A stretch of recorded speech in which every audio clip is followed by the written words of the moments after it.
share ko lang sa inyo guys, no, itong stop start using limit switch. Ito guys, mga solution or remedy ito na pinapakita ko kung sakali wala tayong available na push button. So pwede tayong gumamit ng limit switch as push button natin.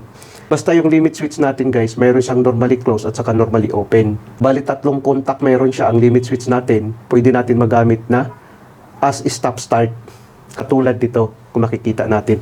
Ito yung limit switch natin guys, normally close ang connection. Limit switch naman normally open. Ito yung normally close natin na limit switch, normally open naman ito. Para mapagana natin ang diagram na ito. Gaya ng sinasabi ko guys, ito ay remedy or solution lang ito kung sakali wala tayong push button na available. Pwede tayong gumamit ng limit switch. Pinapakita ko lang, at least yung mga baguhan, mayroon din silang idea. Ito kasi guys, naranasan ko na ito, wala kasing push button, kaya ginamitan ko muna ng pansamantala limit switch. Ito yung wiring natin, circuit breaker natin, single phase, ito na siya, para sa control natin. Tapos limit switch, normally close, ito siya, normally open naman, ito siya, no. Ang function nito guys, pag i-on natin tong circuit breaker, no, magkakaroon ng power supply.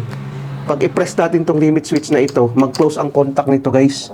Gaganon ito eh. Ang kuryente ngayon dadaloy dito, no. Gumana ngayon ang magnetic contactor natin, ito siya, no. Dahil ang kuryente dadaloy dito. Pag gana nito guys, i-close ito ng magnetic contactor natin. Pag bitawan natin tong limit switch guys, babalik to sa normal position na naka-open. Gaganon siya ulit. So ang kuryente ngayon dadaloy dito, no. Still pa rin na gumagana ng ating magnetic contactor. Pag gana ng ating magnetic contactor guys, i-close naman ito ng magnetic contactor natin, no. Pag i-on natin tong circuit breaker, gagana ngayon ang ating 3-phase motor. Ngayon guys, pag i-press natin tong limit switch natin na normally close, mag-open naman ito. Gaganon siya. Ang kuryente ngayon hanggang dito na lang, no. Mamamatay nga ng magnetic contactor natin. Pagpatay ng magnetic contactor natin guys, mag-open naman ito, no. Mag-open ito. Mag-open din ito guys. Ngayon, pag bitawan natin to, babalik to sa normal position na naka-close. Pag i-ganon kasi natin, mag-open ang contact. Pag bitawan natin, mag-close yan ulit. Gaganon siya. Ngayon, ang kuryente hanggang dito na lang, no? Dahil dito, putol din. Try natin, no? I-on natin to. On din natin to. Pag i-press natin to guys, mag-close yan, no? Titignan natin. Ayan, gumana ang ating motor. Makikita natin, no? Mayroon siyang maintaining contact.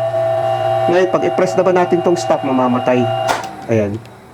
Kung makikita natin. Ito guys, temporary solution lang ito. Kung sakali wala tayong available na push button na stop at saka start. Pansamantala lang.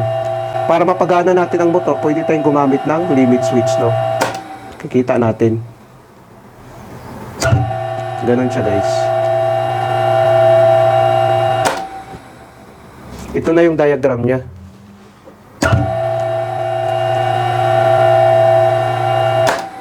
Sana guys nakapagbigay ito ng konting kaalaman sa mga baguhan. Maraming salamat sa inyo guys. Hanggang sa muli.